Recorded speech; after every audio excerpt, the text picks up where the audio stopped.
Vue 3.3 released today, and I've been waiting to make this video for a while now. There's a lot of really cool features in this new release that make Vue even nicer to work with, so let's take a quick look at some of them. The one that I'm most excited about is props destructuring. Now in Vue, you can destructure props to set defaults and maintain reactivity. Previously, if you destructured your props like this, these values wouldn't stay reactive. So you either had to just call props.whatever, or you had to call two refs on your defined props. And now, kind of intuitively, you can destructure your props and they work as expected. But the biggest reason I'm excited about this is that we can use this destructuring syntax to set default values for our props. Before, if we're using the type-based syntax, I really didn't like how you had to set default values for props by wrapping everything with the with defaults and passing values like this. And then if you wanted to properly destructure this, you'd have to wrap it again with the two refs. It just didn't feel as smooth as some other things in Vue. But now since we can destructure props, we can just set default values when we destructure it, which gives a lot cleaner code. The second thing I want to highlight is the new defineModel compiler macro. A little bit ago I made a video about writable computed properties and how they can make it easier to work with vueModel. There was even something in the Vue macro library for this, but now defineModel is built into Vue 3.3. We can say const model value equals defineModel string,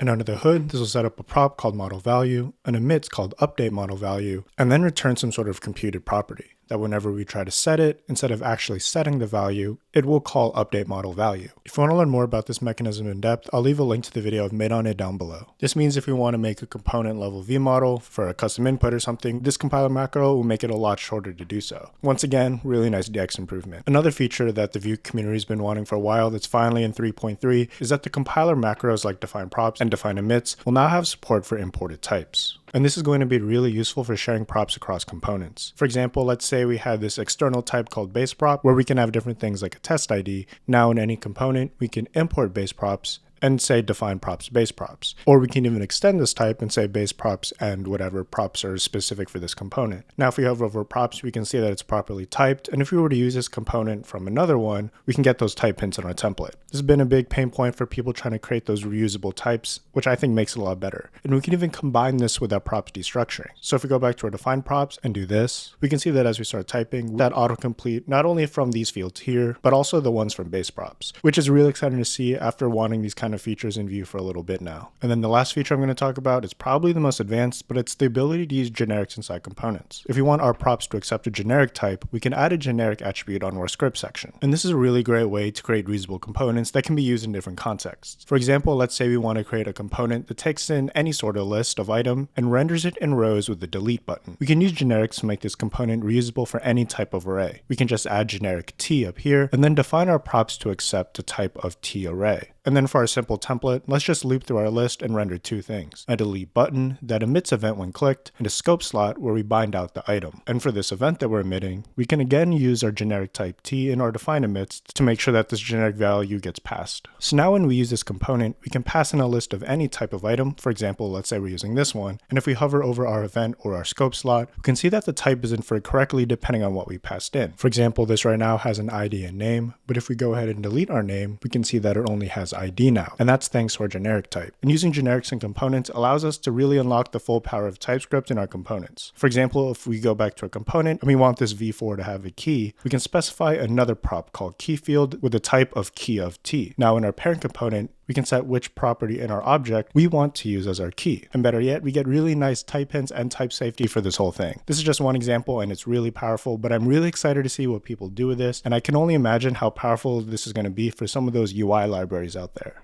I know I was zooming through this, but I just wanted to share some of the features of 3.3 I'm most excited about. I'm going to leave a full link to the release notes down below, as well as all the source code, but let me know what about this release you're most excited about. Thanks for watching, and I'll see you in the next video.